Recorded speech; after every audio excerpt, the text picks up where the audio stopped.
Now, boys and girls, it's time again for... There's only one radio station that connects you to DePaul University. I don't know, I just enjoy it. Chicago. My kind of town.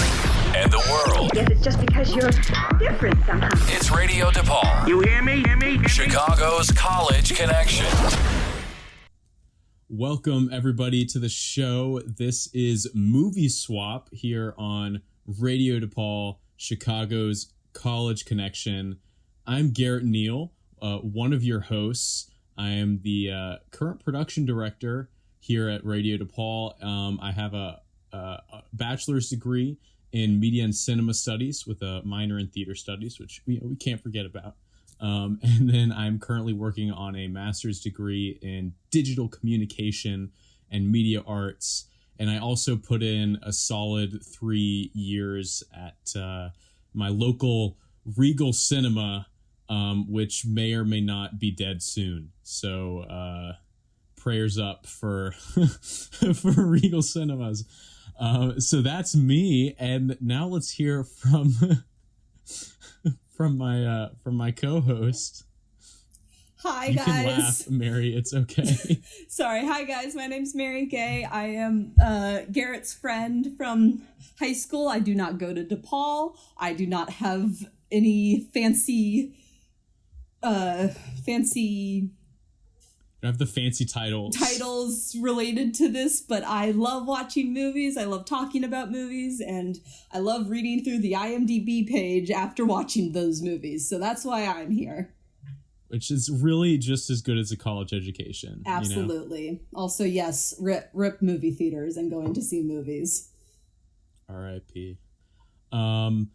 So Movie Swap, as this is the first episode, we're going to start with just a little quick intro on what exactly our idea is. So it's called Movie Swap because each week one host will pick a movie that they're very passionate about and they have a lot of thoughts on, and that the other host either hasn't seen it at all, or maybe they haven't seen it in a while, or is just generally less familiar with it.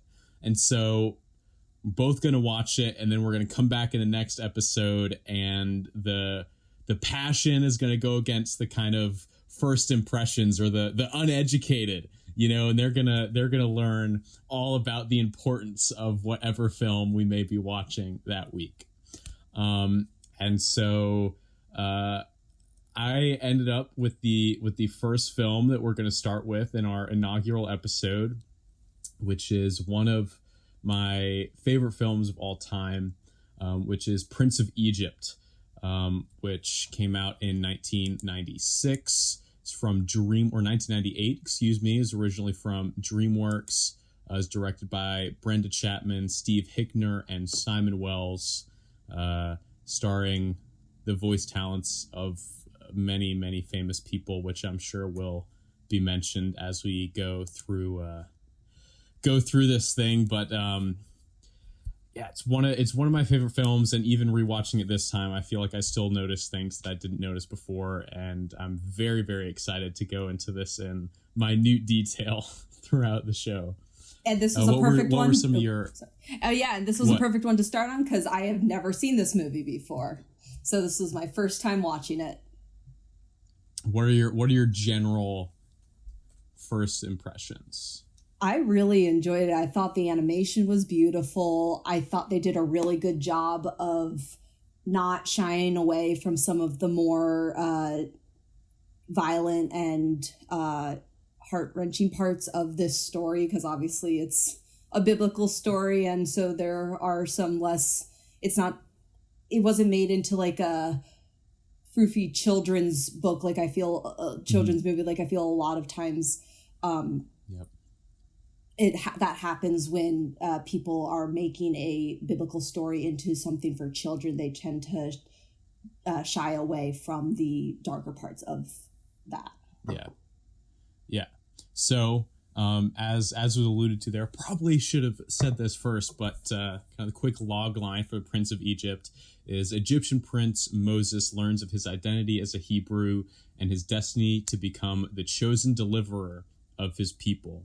And it's telling the story of Moses in the book Exodus, which as we'll go into kind of our scene by scene, I guess, breakdown of the film. It starts out with just like a black screen showing the text explaining that this is telling the story of Exodus and the story of the prophet Moses. And, we know that a lot of people are very passionate about this story. And, we feel that we've done a painstaking job to recreate it in a accurate way, both in like what's happening in the story and also in the messages of the story.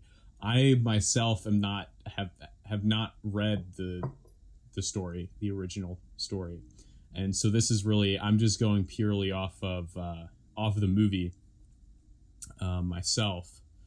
But honestly, like even like rewatching this film, just like right away, it just like even like while this text is playing, we get like the text is like this wispy, like almost like cloud like white against this black background, and they start to bring in the score, which is just the score of this movie is so good. Some somewhat early career Hans Zimmer, and it's I usually would call it the burning bush theme, because that's the scene in which this music motif is most prominent. I don't know if it's exactly like the God motif, because I'm not sure if it's there every time God appears, but they have that like playing in the background, and it's so beautiful. And I'm like, just starting this film, I'm like already like I'll pull into it. I'm like, oh gosh, I'm about to go through a journey.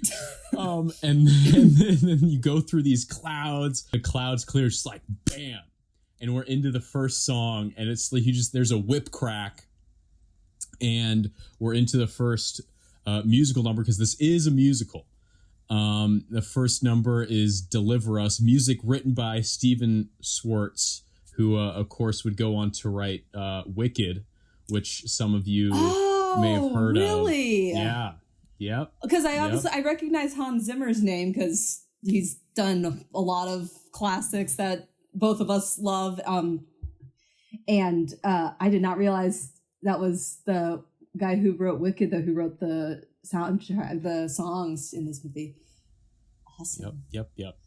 And so in this opening sequence, which is like 6 to 7 minutes long, is like honestly like one of the best parts of the movie, I feel like.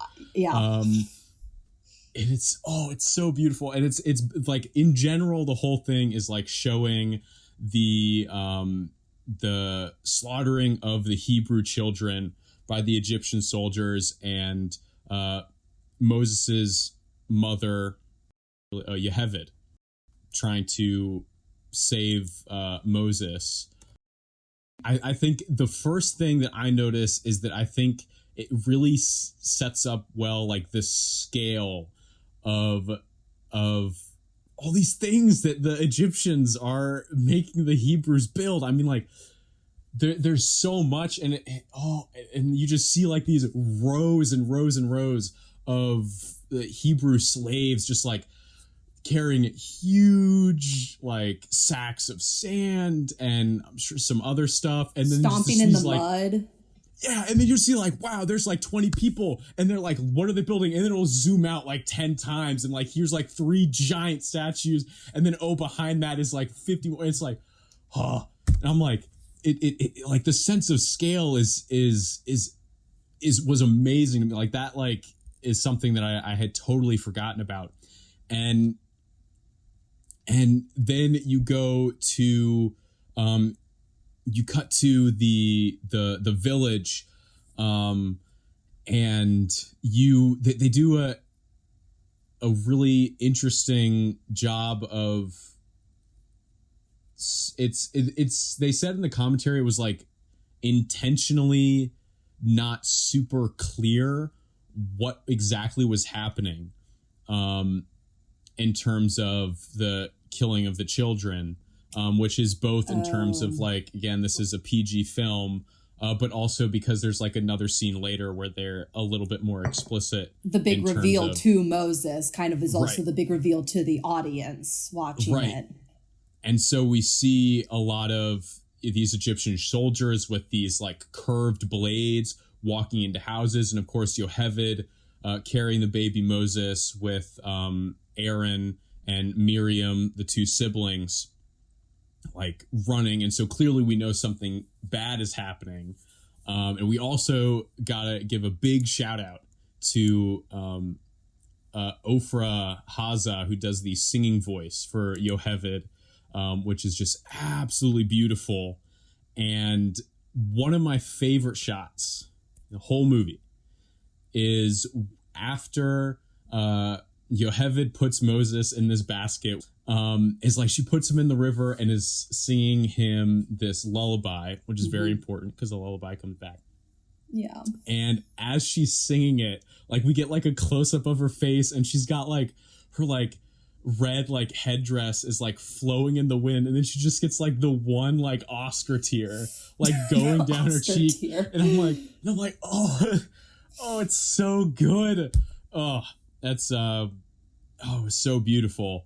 And so then Moses kind of like goes down the Nile, and he's, there's all these crocodiles. Like, yes, crocodiles. There's like he gets tangled up in like bad things happening to him, but like a fishing net and like all this sort of stuff, and then he ends up getting dumped into this reservoir that's, I guess, in the backyard of the palace. It's like in the palace complex, this part of the Nile that goes into the palace complex, and which somehow Miriam has followed him all the way here. It's like this is like this girl's bold. I know, and they just like into no the complex of the emperor of Pharaoh like, of Egypt. Well, and what happens if one of the guards like sees her? Yeah. But thankfully nothing happens, and so she sings like, "Brother, you're safe now. Safe may you stay." And then like something about like grow up and come home and deliver us. Yeah. And then you see the queen, who is voiced by Helen Mirren, who doesn't have like, I'm pretty sure she's just called the queen. But she picks up Moses and gives him his name. And we see I think is like a little bit of foreshadowing here, is she picks up Moses and is walking away. And then as she's walking away, just full attention on this new baby, we see it like a slightly older child then like yanking at her waist and like trying to get her attention, which of course is a young Ramses, which I always think that's interesting because it kind of says a lot about his character, even just the beginning, I think. Yeah, I did grow up in like going to church, and I'm sure I read Exodus at some point, or at least was given some of the stories that like kind of the burning bush, all of this stuff like came back to me as I was going through the movie. Mm-hmm. I was like, oh yes, this was in the Bible. I remember this now. But it is always interesting in these where like, for me, Ramesses was always just the evil emperor, the evil pharaoh, that Moses comes and like, right. And we'll talk about that later in the movie. But having seen this movie and having like him be someone you actually like at the beginning and or you feel bad for, and also like seeing some of the dynamics of it is always interesting and always makes things a little more complex than than you remember. Yeah. But at the end of this opening number, because we're still in the opening number, gosh, yes. But we're spending a little bit more time on this because it's truly one of my favorite sections of the film. And is that we get to like one of my two biggest flaws with the film. Oh, gosh. So the title card of this film comes in the beginning after we get like the text like explaining the importance of the story. We get some clouds. It says the Prince of Egypt, and right after the Prince of Egypt, it's boom, we get the whip and the song starts. But then we're getting to the end of the song and it's like, right?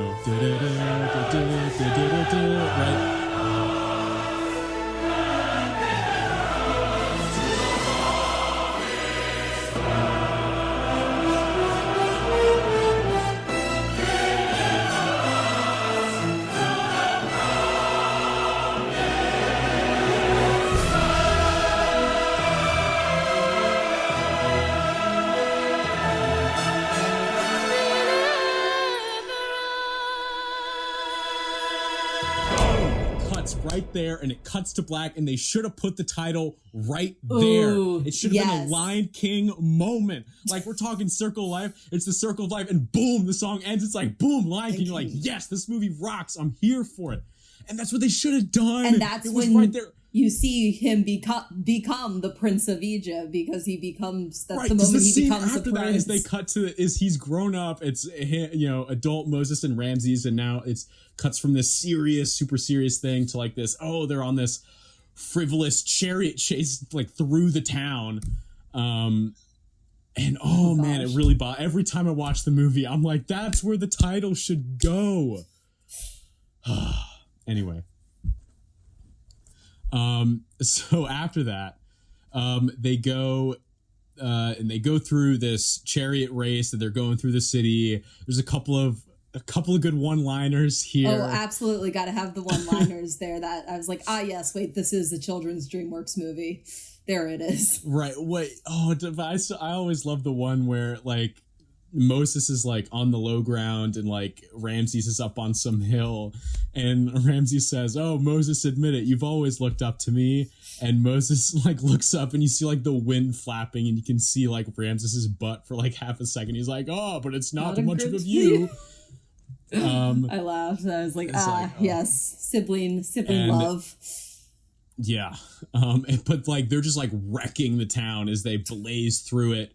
And they end up going into this temple that's still being constructed, where we get our first glimpse at Hotep and Hoi, who are the comedic high priests of Voiced by Egypt. my men, Martin Short and Steve Martin. My guys. I was so excited when I saw that. I was like, yes. Yeah, I have very mixed feelings about their characters, but... Well, their character, I have feelings. I have opinions about the character. I think it's smart what they did with them, but for the point of the movie and the point of who the heroes are in the movie. Yeah. And also we should mention Moses, or adult Moses, is voiced by Batman himself, Val Kilmer, and Ray Fiennes is the voice of Ramses, which was an interesting choice, but I think it usually works. It's just, I think his delivery is great, but he just has a very distinctive voice, and so I just a lot of times find that's Ray Fiennes. And so of course, we can't have a movie taking place in ancient Egypt without the Sphinx losing its nose. Oh, that was so funny. I just wrote nose falling. Bad idea. Yeah, gotta have the nose falling, and so they're chasing through. They get to this temple, but they've knocked the nose off, and the nose comes down.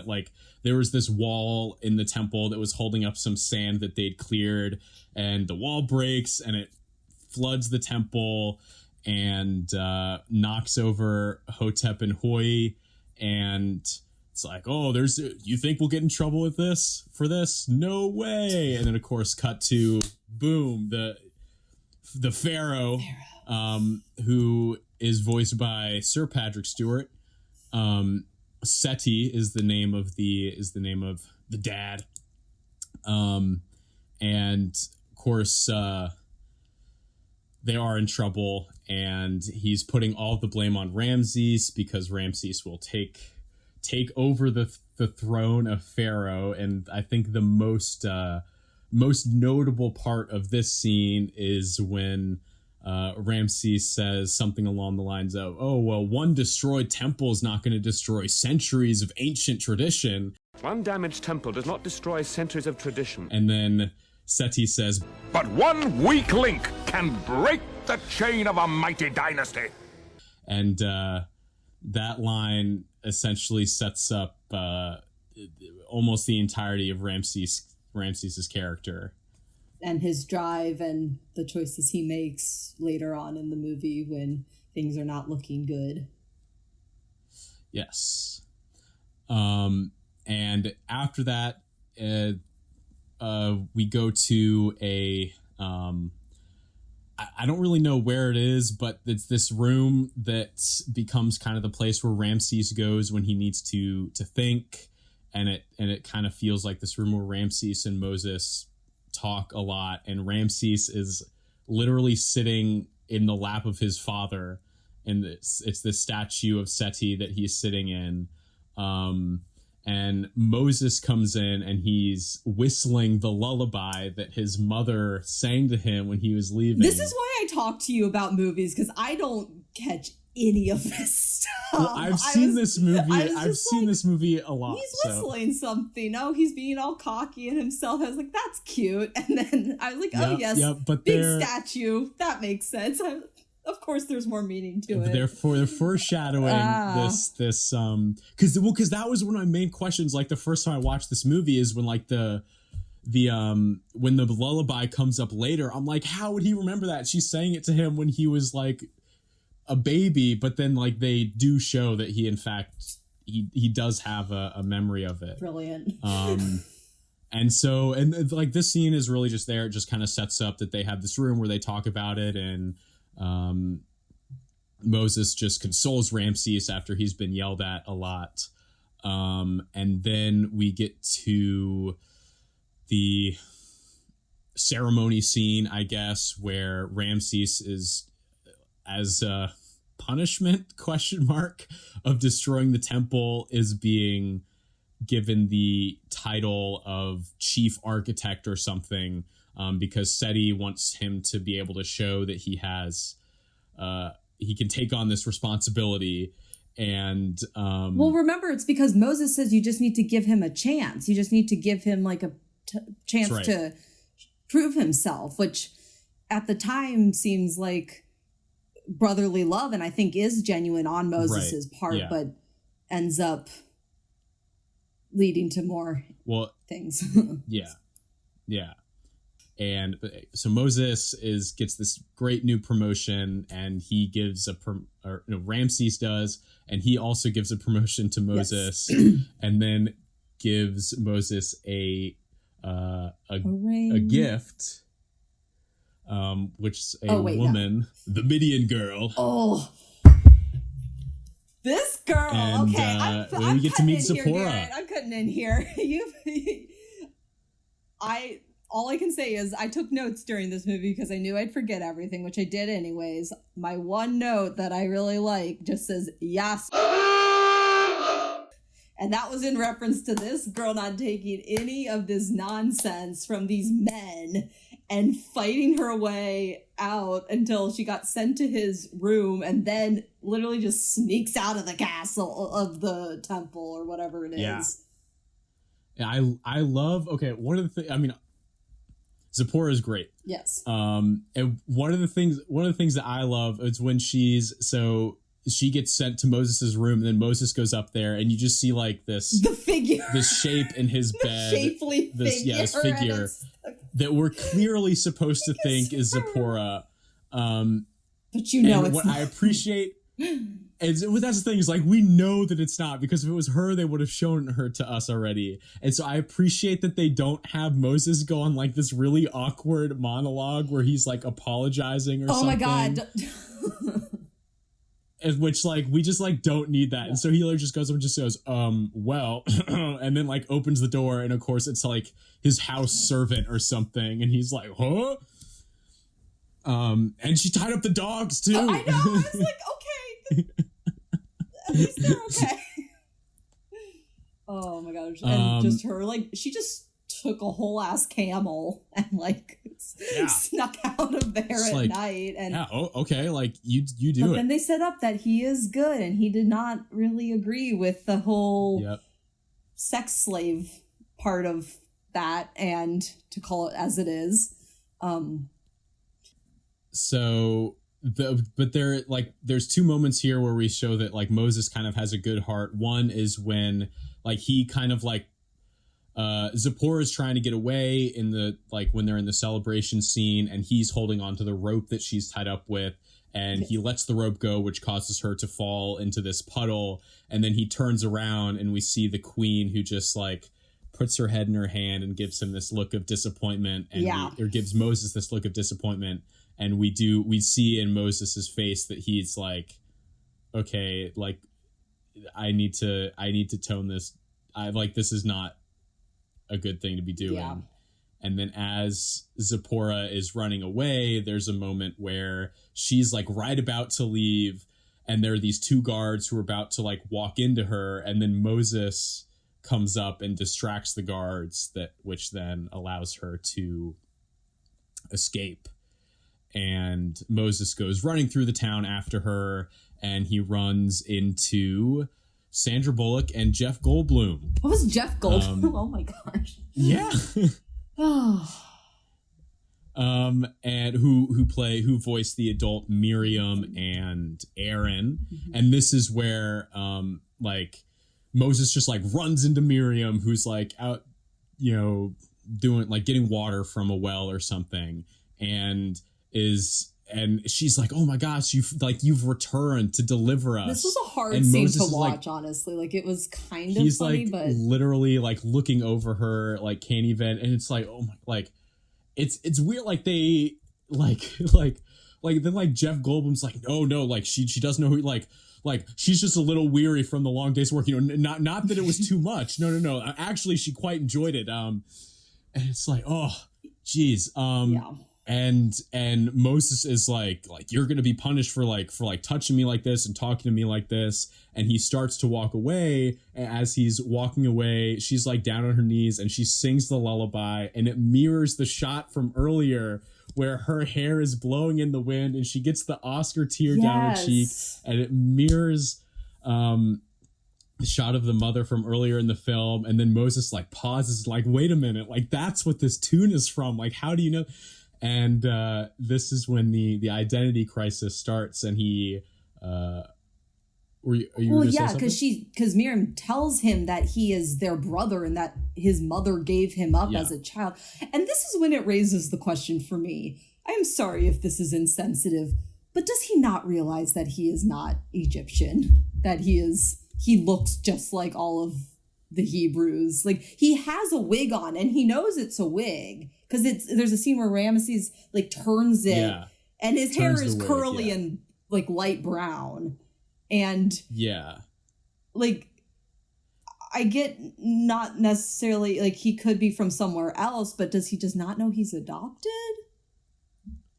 I mean, it seems pretty clear that they established that he has no idea. He has no clue that he's been adopted, which is like, it seems like definitely like something like, even if he doesn't know, that he'd have at least thought of at this point. It might just be like something's up, but you don't want to think it, so you just kind of suppress it and push it down. Yeah, I mean, when that is what happens, like in this first, as we go into the second musical number, All I Ever Wanted, which might be my favorite song, where he runs back essentially to his room, and he's essentially like, it's this song like reaffirming, trying to reaffirm to himself that like, this is my stuff, this is my home. Yeah, this is my home. This is where I belong. This is where I grew up. This is my family. Yeah. This is all I've ever wanted. These are my dogs. But even the dogs come back. That's the end of the dogs. Yes.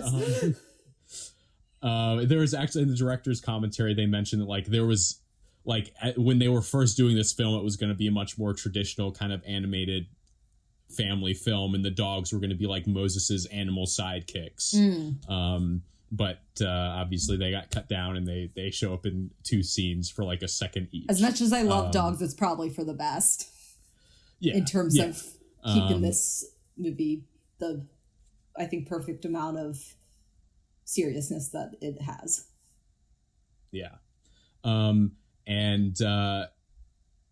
So it's, but even by the end of this song, he's like second guessing, like, is this my home? And then we go into the one of my favorite scenes from this movie was why don't you talk about it? that hieroglyphic dream sequence. I guess it wasn't my favorite. I just thought it was a really cool way to do that dream sequence. He could have easily just like had, I don't know, I guess there was like it could have been like a flashback or but something. he wouldn't have remembered. So like, that's the best way. It almost makes it seem like it is a vision from God, because he wouldn't have been able to remember that on his own, but having these stories written on the wall in this way that he'd understand is like, I think, a really cool decision. And then ending with him at that wall with the depiction of the slaughter of the firstborn sons of the Hebrews.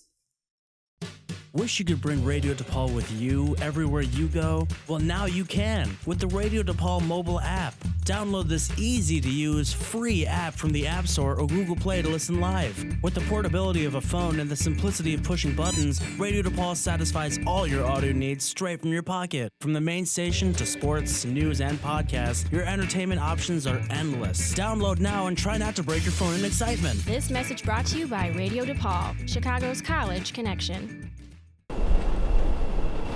Please make your connection. This is Bulletin.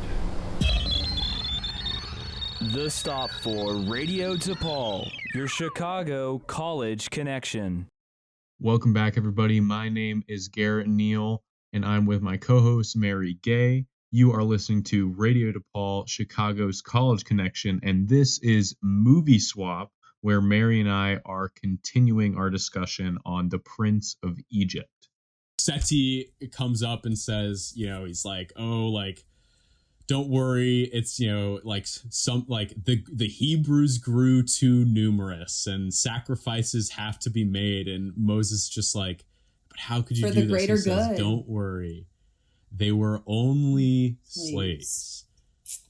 And then Moses runs out and he runs into the arms of his mother, who is then like, yep, son, you were adopted. And the gods brought you to us.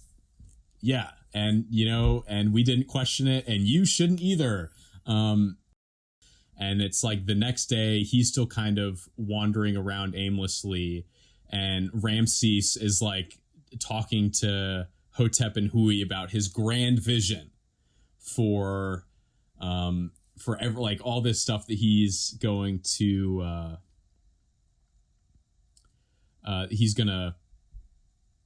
build with the Hebrews' labor.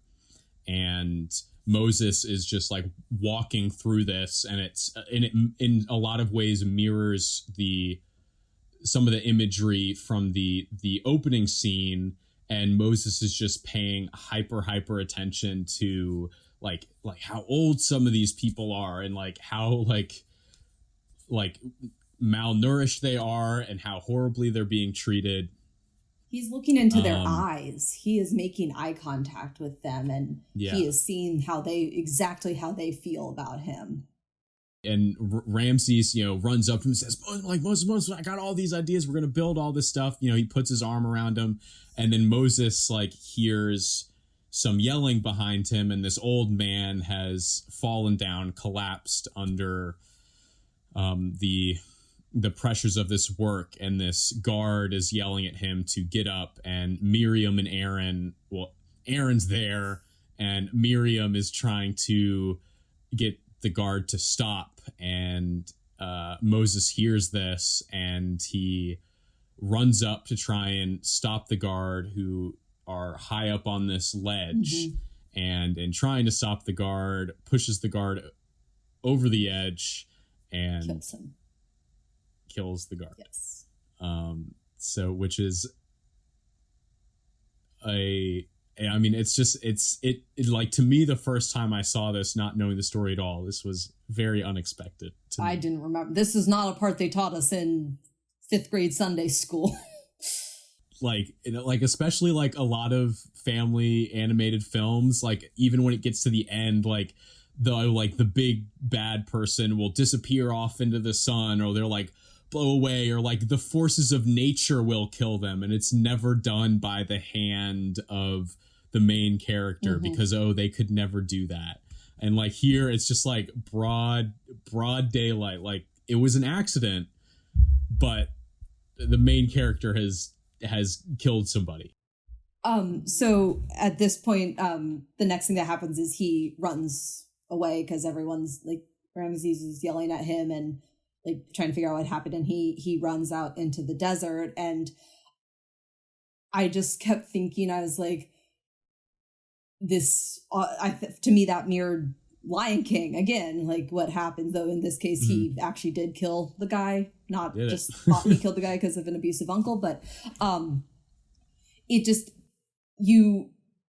I sometimes forget, since it's been so long and I'm so unfamiliar with like all the details of lots of biblical stories, that how much from the Bible is used in just cinema, in stories from, these stories from thousands of years ago have been immortalized in all sorts of forms, and you sometimes don't even realize it. So there's a lot of stuff in here that I was like, themes used in everything else, that like millions of things, like you must be strong, or the greater good, like killing people for the greater good, like all of this stuff. So I just thought that was really interesting. The greater good? I am your wife. I'm the greatest good. Yes. So like Mary said, he runs away and he ends up getting buried in a sandstorm where a camel bites his hair and pulls him out of the sand. I laughed so hard at that part. Then the camel starts like walking away, and you just see like this like pouch of water just like jiggling, and you see like the drops coming out, and he's like, oh no, I need it. And so he literally is like dragged behind this camel for like who knows how long, and he ends up running into this like sheep water trough, and he's drinking out of the water trough, and he looks up and there's a sheep across from him that just like the sheep's mouth just like falls open. There is something about animated sheep with like human emotions that just never ceases to amuse me, no matter what movie. Evergreen. Yes. And then Moses looks up, and it's that there's these 3 little girls who are being harassed by these dudes, who are, I forget what they were like trying to steal the sheep or something. I think, yeah, they're trying to steal. They're trying to steal water, something. Sheep stuff from these children. And Moses leans on this nearby well and is like, "These are your camels, right?" And off they go, and girl's like, "Oh, thanks for saving us." To which Moses responds by promptly falling into the well. And then a familiar Zipporah face comes back. appears. Zipporah's back, baby. And then she drops him back down the well because he deserved it. Zipporah's like, "What are you guys doing?" It's like, "Oh, we're helping the man in the well." She's like, "Oh, haha, man in the well." And then she hears somebody in the well, and she was like, "Oh my gosh, we'll save you, we'll save you." And then she pulls up, "You," and then whoosh, and then she does this great like flick of her shirt, which is like, "Yeah," and I'm like, "Oh," like I love the way they animated that flick, like just like. Whoosh. Oh, she's amazing. So good. So anyway, then they get married. Well, okay, hang on. No. You're not allowed to skip over all the parts in between. That Heaven's Eyes happens to probably be my favorite song of this movie. So, no. Sir. I really liked Heaven's Eyes, and I just really loved that whole scene, like the dancing around the fire and just him observing this like wonderful family and this group of people that accept him, and the father accepting him and being like, yeah, you've done bad stuff, but you've also done all this good stuff, and like, what's your, like, who's really the judge of your life, and like, how should you really judge your life, which is an important thing going forward when he then devotes his life to an outside force, not himself, to Heaven's Eyes, basically. But I just really like that song with I like starry night skies and fire and that like aesthetic of that song also. So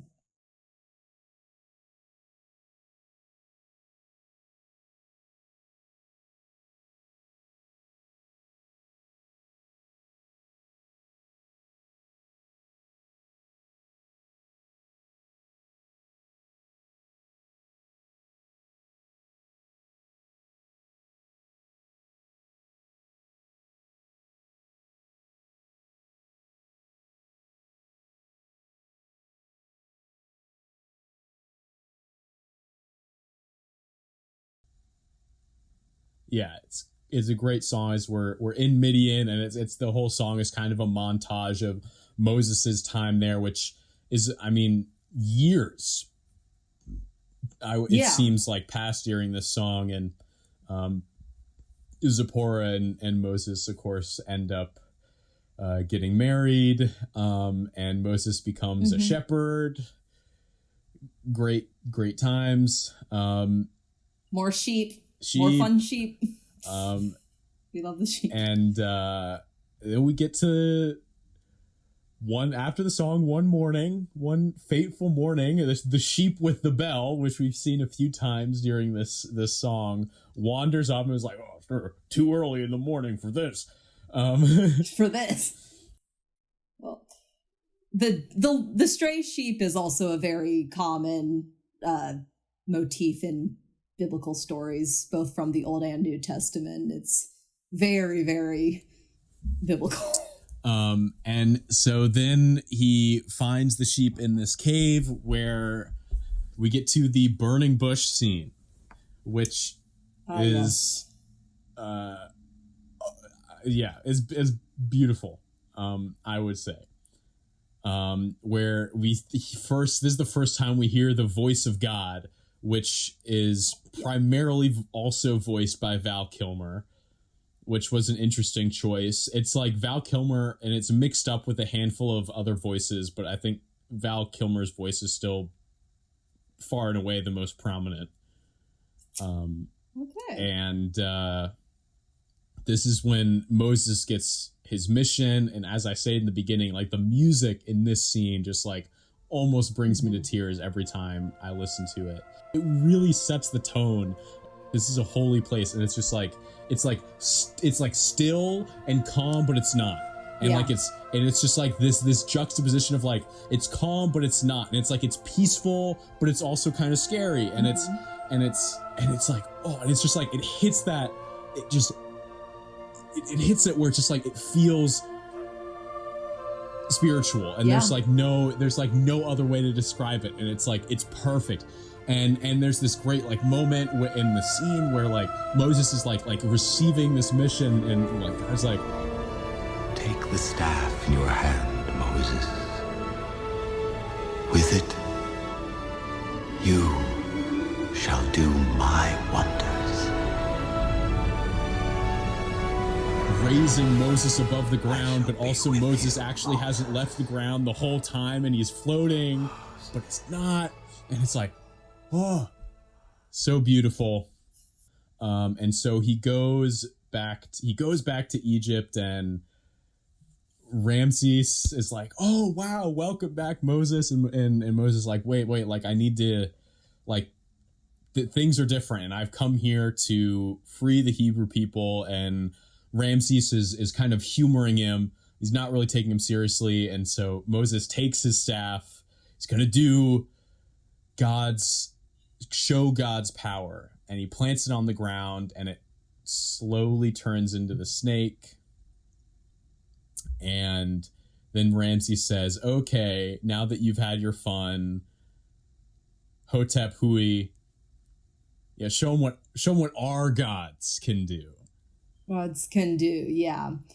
Really quickly, there's this one little moment in this scene between the two of them, like when he first comes back, and you just see Ramesses' profile, and then the profile of the building, the statues of the kings, the pharaohs before him, and like it's like three in a line, like showing this dynasty that he's the like. Because earlier is when Seti is scolding Ramses and Moses, we see him standing in the shadow of this large statue he's built of himself.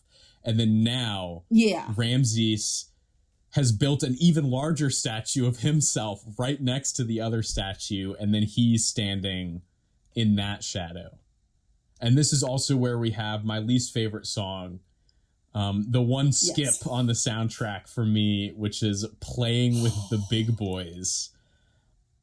Which is, it's a weird title, and this is where it's, Steve. I got what they were going for. The phrasing was incorrect. So they just like a 3-minute magic sequence where they come up with these 2 snakes that promptly get eaten by the god snake. And Ramses calls Moses into the backup throne room, and this is like so one of my favorite scenes in the movie, of one of like the whole movie. And Ramses like picks up the ring, and he's just like looking at it, and this is where we like see the turn of like Ramses the brother into like full on evil Ramses. Is just like starting, it's like, yes, I had hoped. And then he just like closes the ring in his fist, he looks down, and then it's just like 3 seconds, just like boom, he opens his eyes and he like looks up at Moses, and he's like, tell your people their workload has doubled thanks to your God, or is it thanks to you? And Moses has to walk out, and then like all like the Hebrew people, they're like people are picking up mud and throwing it at him, and someone like knocks him down, and then Aaron comes over and he's like, yo man, you're stupid, how could you do that, like why do you even care about us, like and Miriam's like, Miriam's like, Jeff like, Goldblum, you need Aaron, to stop. No. Like, it's funny because like for like the beginning part, it was always Aaron trying to like hold back Miriam from like getting into trouble, and now he's like the one like that Miriam has to like put in his place when the thing that they wanted to happen is actually happening. And so then like Moses has to get up, and Miriam gives him the pep talk and kind of turns the crowd in giving him a pep talk as well. Yeah. And so then Moses, like, you're right, like I can't quit, I need to keep going. And so quickly Ramses has gotten in a boat and is riding down the Nile. And so Moses turns around and he grabs staff and he does God's wonders. It's like God comes to him again. He's like, take the staff, Moses. And he puts it down. Of course, the river turns to blood, and these soldiers are coming out of the boat to apprehend Moses because Ramses has had enough of him. And they're like, oh, it's blood, it's blood. And they run away. But then Hui and Hotep are like, oh, we can do the same thing. And they take like food coloring and they dump it in a bowl of water and they give it to Ramses. Yeah, they take like powder dye. Yeah, and like this is like the first time where like you can tell like Ramses is like, okay, like this isn't the same, but like I'm gonna say that it is. But I gotta save face. Yeah. I was like, it's very clearly like not blood. It's just very it's bad. But he's like, oh look, they did it. And then Aaron, of course, comes up. He's like, see, Moses, you don't have any power. The priest did the same thing. I'm like, Aaron, shut up. I guess that's it. But then we get the plagues. This whole sequence again is like super artistically done, and it's a great song where it's like, and there's an intense duet between Moses and Ramses. And there's this great shot where it's like you get like half of Ramses' face and half of Moses' face, and it like pulls apart, and it's like, oh, it's great. But we go back to the room where Ramses and Moses talked earlier, and Ramses is once again sitting in the statue of his father, and Ramses comes up and he's like trying to make things okay, and Ramses is not hearing any of it, and like Moses is like, there is something else coming that is going to be worse than anything before. And Ramses is like, which also, we should have mentioned this earlier. I should have mentioned this earlier. I should have written it down. But this entire time, of course, Ramses, from the first time we see him, when Moses comes back, he has a son. He has a son, yeah. Also, one important line in this scene that I wrote down is Moses says, "No kingdom should be made on the backs of slaves." And then, of course, now we get to the death of the firstborn. And the Passover, and the story that is what created the holiday Passover in the Jewish faith. Because God told Moses to put lamb's blood or sheep's blood on the door frame, and when I come into Egypt, if I see that, I will pass that house over and will not kill the firstborn. And yeah. The cool thing about that scene, well, one of the interesting things is the people huddling, those are all the Hebrews, because they know, but they don't, they're still, this is the like depiction of fear of their own God, because they don't know what his wrath is actually going to bring. But because the Egyptians have no idea it's happening, because Moses didn't tell them and no one told them, because that's kind of the point. And so it just goes through house to house, and like we see these kind of like a light will be blown out, or we hear like a piece of pottery crashes, and we just see it going through all these different houses, and of course ends up at the palace, and takes the life of Ramses' child. And then it all starts to track, and it goes all the way up, back up into the sky. The sky closes back up. There's like 2 beats of silence, and then just everybody starts crying. Agony, yeah, just these sounds of agony. And it's like, oh, it's brutal. And we cut to Ramses just hunched over the body of his child, and where Moses then comes to him, and at this point Ramses finally relents and says, "You can let your people may go." As Moses is walking out, we see Ramses look up with just this evil look in his eyes. But Moses, he walks down a set of stairs, and this is my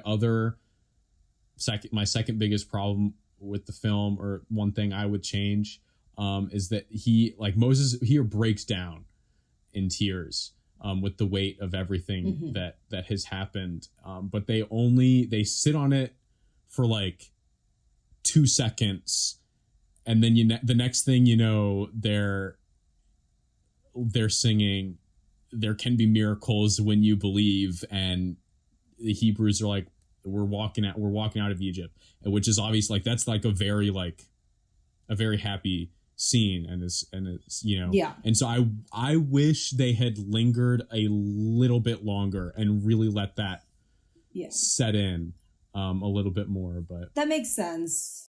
I did really like how that song built, like, and it was the kids leading it, like they started.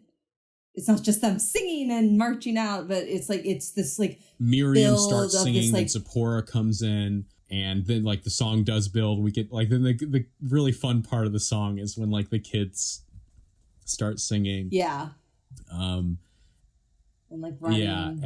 And it is like this really, it's a very fun song. And sees them walking out, but of course, it's not over yet. They get to the Red Sea, and they're just like, "Oh, let's calm down. Let's take a break. Like, we did it. It's over." And then, of course, Ramses comes up, leading the Egyptian army, and God brings a column of fire down from the sky, which looks very cool again. And then it's the moment. Oh, I love this animation. I love this animation. And he puts his staff down, and again, like a phenomenal sense of scale here, where we get this great shot from like above, and we just like we're looking like, it feels like we're looking like miles down this just like chasm of water that he's created, as like the waves like splash up and like they're hitting a wall, and we're just like looking straight down, and they bring back a little bit of the burning bush theme, but it's just like so much more epic, and they bring in the whole orchestra, and it's beautiful.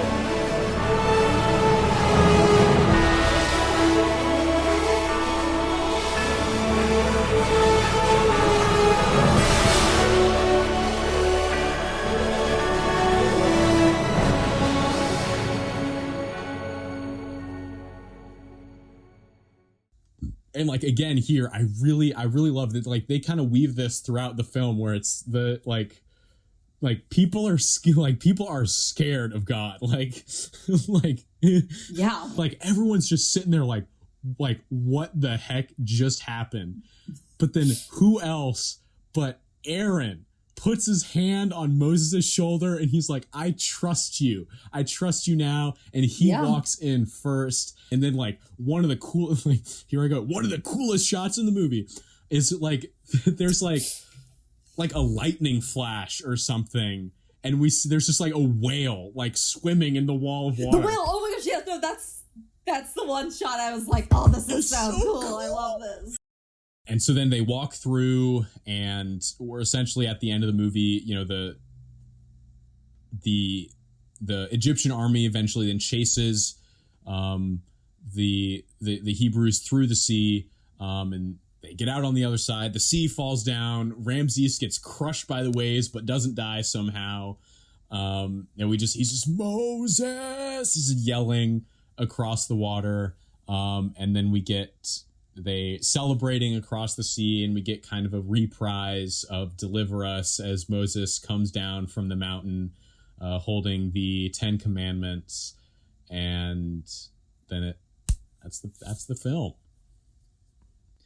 So after every episode, we're gonna give out some awards to every film, maybe 2 or 3 for each film, depending on how we feel about it. But the main award that I wanted to give was the Every Frame a Painting award, which is where if you're into YouTube and a film person, you're probably familiar with the YouTube channel Every Frame a Painting.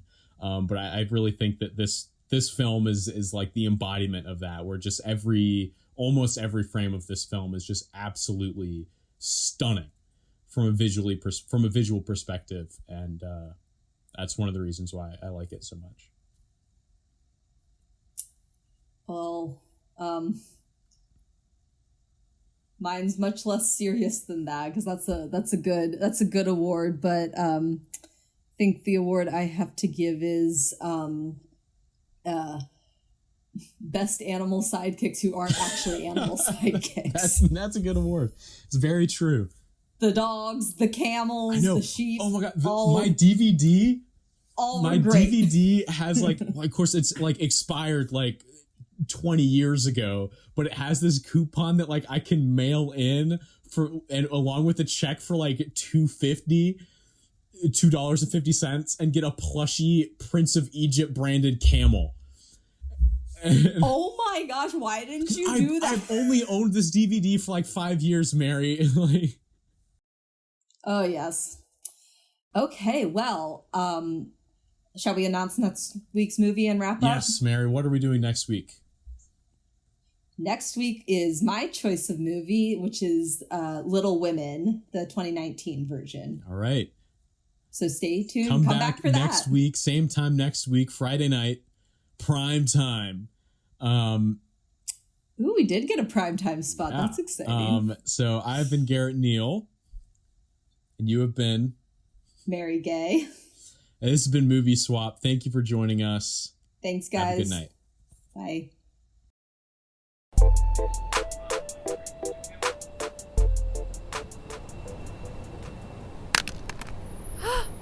I dropped my phone on the tracks.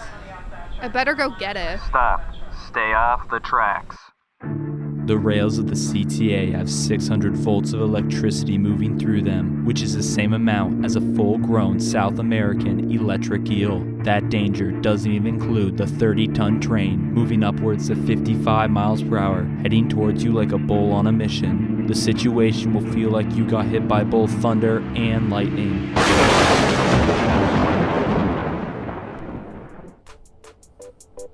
You can live without your cell phone for a few minutes, so don't risk it. Stay behind the blue platform edge and relax. This message was brought to you by Radio DePaul, Chicago's college connection.